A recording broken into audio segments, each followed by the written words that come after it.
Hello, it's a pleasure to welcome you to this exciting moment here in Corewave TV, where we digest and analyze, of course, events they continue to unfold here in Nigeria across the social political happenings within the Nigerian sphere. And it's a great pleasure to welcome you once again. For the returning subscribers, I say thank you for watching. If this is your first time of watching us here in Corewave TV, please kindly hit the subscription button, like and share the video so that others can join us in this wonderful, exciting moment here once again.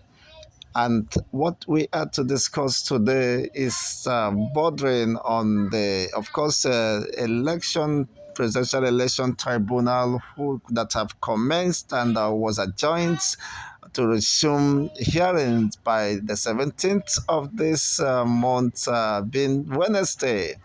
And we're to, of course, discuss the ultimatum given by the Apapa-led faction of the Labour Party, directing, of course, the legal counsels to Labour Party and the presidential candidate of the Labour Party to come and brief him and receive further directives from him. Could it mean that this could be an end, of course, of the legal tussle in reclaiming what has claimed to have been the stolen mandates of the Labour Party, and of course, Peter being person and who the Nigerian populace, the majority of the Nigerians have entrusted the mandates or leadership of a new Nigeria. Well, let's know what exactly could happen after the expiration of this directive by the acclaimed national leader of the Labour Party, which unfortunately have been rejected by the Labour Congress Union and the TUC. Well, let's see the true position has been expressed by a legal luminary who digested this discussion and elucidated. 1BIV. You can check it in the Labour Constitution. And then, even if there is a sudden vacancy in the party, it is still the National Executive Council that will replace the vacancy. And I'm talking about Article 13, 2BXVI. You can check it in the Labour Constitution. So somebody cannot just walk from anywhere and start telling you he's the national chairman of the Labour Party, and then you start ascribing that it's the faction. You're free to say anything.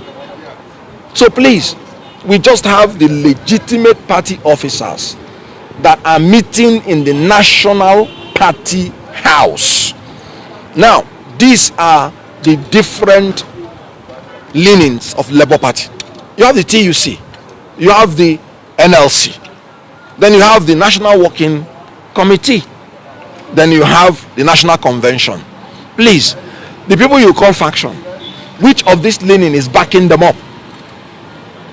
You know, when they came in here to break into this office, and what they did was illegal. They said there was a purported ex parte order. Excuse me, and I talk as a lawyer.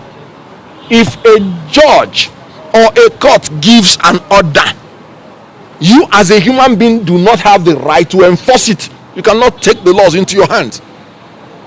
Everybody is expected to obey the order of a court. If the people that are concerned do not obey the order, you go back to court for court to enforce their order. If you go and break in yourself, taking the laws into your hand, you are a criminal that has committed a criminal offense. Breaking into people's property is a criminal offense. So they criminally broke into this office, and that was why NLC called them rodents, and I agree. And they brought insecticide to fumigate this national office and threw them out.